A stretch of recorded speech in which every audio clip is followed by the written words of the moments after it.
വചനയാത്ര ഉൽപ്പത്തി 19 അധ്യായം. വൈകുന്നേരമായപ്പോൾ ആ 2 ദൂതന്മാർ സൊദോമിൽ ചെന്നു. ലോത്ത് നഗരവാതിൽക്കൽ ഇരിക്കുകയായിരുന്നു. അവരെ കണ്ടപ്പോൾ ലോത്ത് അവരെ എതിരേൽക്കാനായി എഴുന്നേറ്റ് ചെന്ന് നിലംപറ്റെ താണു വണങ്ങി. അവൻ പറഞ്ഞു, യജമാനന്മാരെ, ദാസന്റെ വീട്ടിലേക്ക് വന്നാലും കാൽ കഴുകി രാത്രി ഇവിടെ തങ്ങുക, രാവിലെ എഴുന്നേറ്റ് യാത്ര തുടരാം. അവർ മറുപടി പറഞ്ഞു, വേണ്ട, രാത്രി ഞങ്ങൾ തെരുവിൽ കഴിച്ചുകൊള്ളാം. അവൻ വളരെ നിർബന്ധിച്ചപ്പോൾ അവർ അവൻ്റെ വീട്ടിലേക്ക് പോയി. അവൻ അവർക്കൊരു വിരുന്നൊരുക്കി, പുളിപ്പില്ലാത്ത അപ്പവും ഉണ്ടാക്കി. അവർ അത് ഭക്ഷിച്ചു. അവർ കിടക്കും മുമ്പേ സൊദോം നഗരത്തിൻ്റെ എല്ലാ ഭാഗത്തു നിന്നും യുവാക്കന്മാർ മുതൽ വൃദ്ധന്മാർ വരെയുള്ള എല്ലാവരും വന്ന് വീട് വളഞ്ഞു. അവർ ലോത്തിനെ വിളിച്ചു പറഞ്ഞു, രാത്രി നിന്റെ അടുക്കൽ വന്നവരെവിടെ? ഞങ്ങൾക്ക് അവരുമായി സുഖഭോഗങ്ങളിൽ ഏർപ്പെടേണ്ടതിന് അവരെ പുറത്തു കൊണ്ടുവരിക. ലോത്ത് പുറത്തിറങ്ങി കതകടച്ചിട്ട് അവരുടെ അടുത്തേക്ക് ചെന്നു. അവൻ പറഞ്ഞു, സഹോദരരെ, ഇത്തരം മ്ലേച്ഛത കാട്ടരുതെന്ന് ഞാൻ നിങ്ങളോട് യാചിക്കുന്നു. പുരുഷ സ്പർശമേൽക്കാത്ത 2 പെൺമക്കൾ എനിക്കുണ്ട്. അവരെ നിങ്ങൾക്ക് വിട്ടുതരാം. ഇഷ്ടം പോലെ അവരോട് ചെയ്തു കൊള്ളുക. പക്ഷേ ഈ പുരുഷന്മാരെ മാത്രം ഒന്നും ചെയ്യരുത്, എന്തെന്നാൽ അവർ എൻ്റെ അതിഥികളാണ്. മാറി നിൽക്കൂ. അവർ അട്ടഹസിച്ചു. പരദേശിയായി വന്നവൻ ന്യായം വിധിക്കുവാൻ ഒരുങ്ങുന്നു. അവരോടെന്നതിനേക്കാൾ മോശമായി നിന്നോടും ഞങ്ങൾ പെരുമാറും. അവർ ലോത്തിനെ ശക്തിയായി തള്ളിമാറ്റി വാതിൽ തല്ലിപ്പൊളിക്കാൻ ചെന്നു. പക്ഷേ ലോത്തിൻ്റെ അതിഥികൾ കൈനീട്ടി അവനെ വലിച്ച് വീടിനുള്ളിലാക്കിയിട്ട് വാതിലടച്ചു. വാതിൽക്കലുണ്ടായിരുന്ന എല്ലാവരെയും അവർ അന്ധരാക്കി. അവർ വാതിൽ തപ്പിത്തടഞ്ഞു വരഞ്ഞു. ലോത്ത് സൊദോം വിടുന്നു. ആ 2 പേർ ലോത്തിനോട് പറഞ്ഞു, ഇവരെ കൂടാതെ നിനക്ക് ആരെങ്കിലും ഇവിടെയുണ്ടോ? പുത്രന്മാരോ പുത്രികളോ മരുമക്കളോ മറ്റാരെങ്കിലുമോ നഗരത്തിലുണ്ടെങ്കിൽ എല്ലാവരെയും ഉടൻ പുറത്ത് കടത്തിക്കൊള്ളുക. ഈ സ്ഥലം ഞങ്ങൾ നശിപ്പിക്കാൻ പോവുകയാണ്. ഇവിടുത്തെ ജനങ്ങൾക്കെതിരെ രൂക്ഷമായ നിലവിളി കർത്താവിൻ്റെ മുമ്പിൽ എത്തിയിരിക്കുന്നു. ഇവിടം നശിപ്പിക്കാൻ കർത്താവ് ഞങ്ങളെ അയച്ചിരിക്കുകയാണ്. ഉടനെ ലോത്ത് തൻ്റെ പുത്രിമാരെ വിവാഹം ചെയ്യാനിരുന്നവരുടെ അടുത്ത് ചെന്ന് പറഞ്ഞു, എഴുന്നേറ്റ് ഉടനെ സ്ഥലം വിട്ടുപോവുക.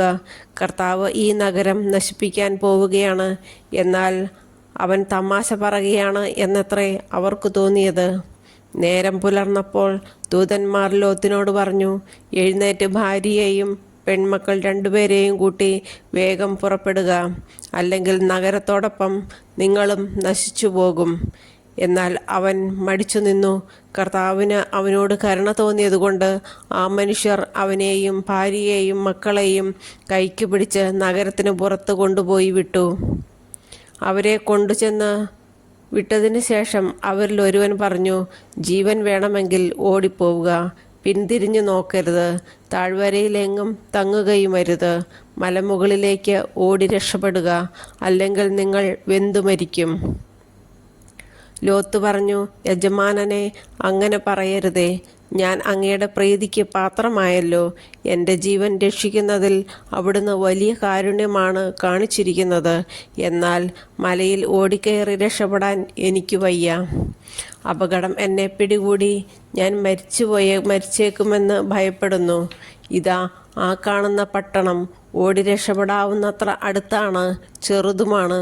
ഞാൻ അങ്ങോട്ട് ഓടി രക്ഷപ്പെട്ടുകൊള്ളട്ടെ. അത് ചെറുതാണല്ലോ, അങ്ങനെ എനിക്ക് ജീവൻ രക്ഷിക്കാം. അവൻ പറഞ്ഞു, ശരി, അക്കാര്യവും ഞാൻ സ്വീകരിച്ചിരിക്കുന്നു. നീ പറഞ്ഞ പട്ടണത്തെ ഞാൻ നശിപ്പിക്കുകയില്ല. വേഗമാവട്ടെ, അങ്ങോട്ട് ഓടി രക്ഷപ്പെടുക. നീ അവിടെ എത്തും വരെ എനിക്കൊന്നും ചെയ്യാനാവില്ല. ആ പട്ടണത്തിന് സോവാർ എന്നു പേരുണ്ടായി. സൊദോം ഗൊമോറ നശിക്കുന്നു. ലോത്ത് സോവാറിൽ എത്തിയപ്പോൾ സൂര്യൻ ഉദിച്ചു കഴിഞ്ഞിരുന്നു. കർത്താവ് ആകാശത്തിൽ നിന്ന് സൊദോമിലും ഗൊമോറയിലും അഗ്നിയും ഗന്ധകവും വർഷിച്ചു. ആ പട്ടണങ്ങളെയും താഴ്വരകളെയും അവയിലെ നിവാസികളെയും സസ്യലതാദികളെയും അവിടുന്ന് നാമാവശേഷമാക്കി. ലോത്തിൻ്റെ ഭാര്യ അവൻ്റെ പിറകെ വരികയായിരുന്നു. അവൾ പിന്തിരിഞ്ഞു നോക്കിയതുകൊണ്ട് ഒരു ഉപ്പുതൂണായി തീർന്നു. അബ്രാഹാം അതിരാവിലെ എഴുന്നേറ്റ് താൻ കർത്താവിൻ്റെ മുമ്പിൽ നിന്ന സ്ഥലത്തേക്ക് ചെന്നു. അവൻ സൊദോമിനും ഗൊമോറയ്ക്കും താഴ്വര പ്രദേശങ്ങൾക്കും നേരെ നോക്കി. തീച്ചൂളയിൽ നിന്നെന്ന പോലെ ആ പ്രദേശത്തു നിന്നെല്ലാം പുക പൊങ്ങുന്നത് കണ്ടു. താഴ്വരകളിലെ നഗരങ്ങൾ നശിപ്പിച്ചപ്പോൾ ദൈവം അബ്രാഹത്തെ ഓർത്തു. ലോത്ത് പാർത്തിരുന്ന ഈ നഗരങ്ങളെ നശിപ്പിച്ചപ്പോൾ അവിടുന്ന് ലോത്തിനെ നാശത്തിൽ നിന്ന് രക്ഷിച്ചു. മോവാബ്യർ, അമ്മോന്യർ. സോവാറിൽ പാർക്കാൻ ലോത്തിന് ഭയമായിരുന്നു. അതുകൊണ്ട് അവൻ തൻ്റെ 2 പെൺമക്കളോടുകൂടെ അവിടെ നിന്ന് പുറത്തു കടന്ന് മലയിൽ ഒരു ഗുഹയ്ക്കുള്ളിൽ പാർത്തു. മൂത്തവൾ ഇളയവളോട് പറഞ്ഞു, നമ്മുടെ പിതാവിന് പ്രായമായി. ലോകനടപ്പനുസരിച്ച് നമ്മോട് സംഗമിക്കുവാൻ ഭൂമിയിൽ വേറൊരു പുരുഷനുമില്ല. അപ്പനെ വീഞ്ഞു കുടിപ്പിച്ച് നമുക്ക് അവനോടൊന്നിച്ച് ശയിക്കാം. അങ്ങനെ അപ്പൻ്റെ സന്താന പരമ്പര നിലനിർത്താം. അന്ന് രാത്രി പിതാവിനെ അവർ വീഞ്ഞു കുടിപ്പിച്ചു. മൂത്തവൾ പിതാവിൻ്റെ കൂടെ ശയിച്ചു.